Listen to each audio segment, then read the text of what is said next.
Welcome to the President's Diary, where we take a look at His Excellency Dr. Mohamed Irfaan Ali's week of activities. His Excellency started his week by addressing the opening ceremony of the inaugural European Union's Global Gateway Economic Mission to Guyana. President Dr. Mohamed Irfaan Ali on Monday urged the visiting European Union business delegation to explore the vast investment opportunities that Guyana offers. During the forum held at the Marriott Hotel in Kingston, Georgetown, President Ali emphasized the substantial investment opportunities that Guyana presents, particularly in healthcare, agriculture, tourism, and new technologies. This market that I speak of is not the Guyanese market. It is what Guyana offers you in a much wider market based on trade arrangements, trade agreements that we have with those markets.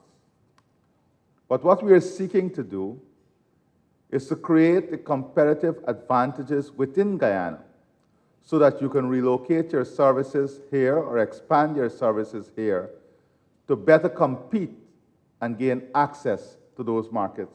The delegation is being encouraged to invest in Guyana at a time when the country is experiencing remarkable economic growth. This growth has been fueled by the discovery of significant oil and gas reserves, with Guyana poised to produce at least 1 million barrels of oil per day by 2027. We've already created a framework. 0% corporate tax for health and educational services. 0%. Duty-free access to everything you bring in. Deductible on research and development.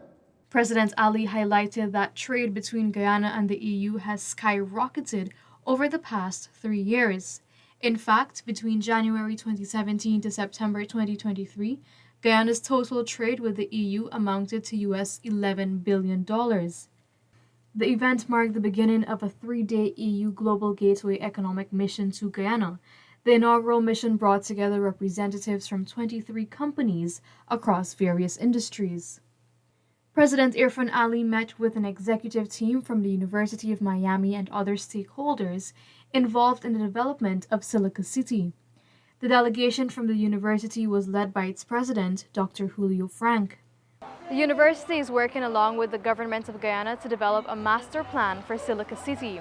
The discussions also surrounded other areas for academic development in Guyana. Commander-in-Chief of the Armed Forces, Dr. Irfaan Ali, had lunch with relatives of the Guyana Defense Force members serving at the country's borders. The head of state reiterated that Guyana has no interest in conflict, as the country remains committed to peace and stability. On Wednesday, President Ali accepted the letters of credence from the new ambassador of the Kingdom of the Netherlands to Guyana, His Excellency Walter Oostelbos.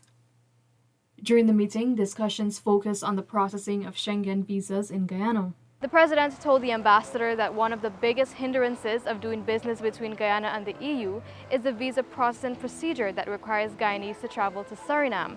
This, he said, can be remedied if the same service provided in Suriname can be provided in Guyana. On Thursday, President Ali visited residents of Region 1 to reassure them of their safety in the face of the ongoing border controversy. And I want to assure you that the international community is strongly behind Guyana. I've had the opportunity to speak to many leaders across the world. The Brigadier Khan had the opportunity to speak to many of his colleagues, the Ministry of Foreign Affairs, the Parliament of Guyana.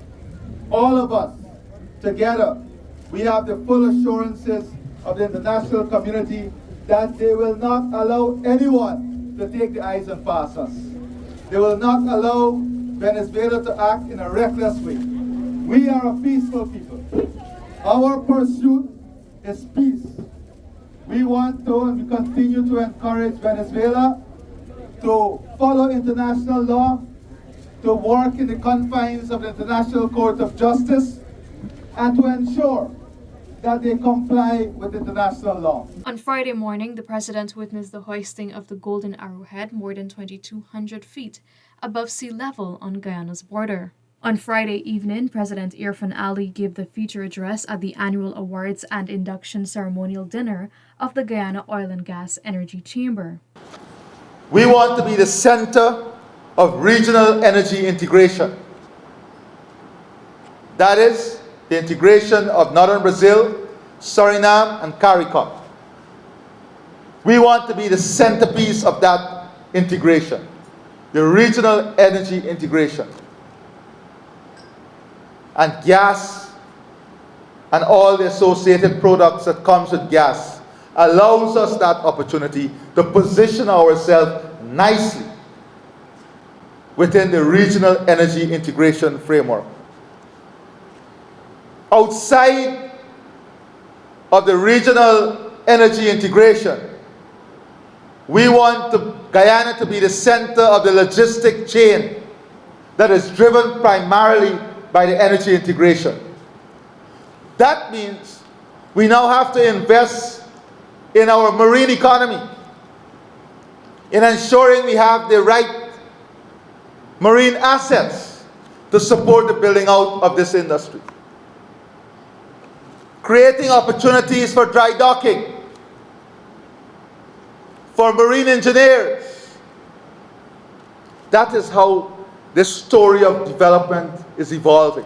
This was the President's Diary, where we took a look at His Excellency Dr. Mohamed Irfaan Ali's week of activities. Thank you for watching. Do join us again next time.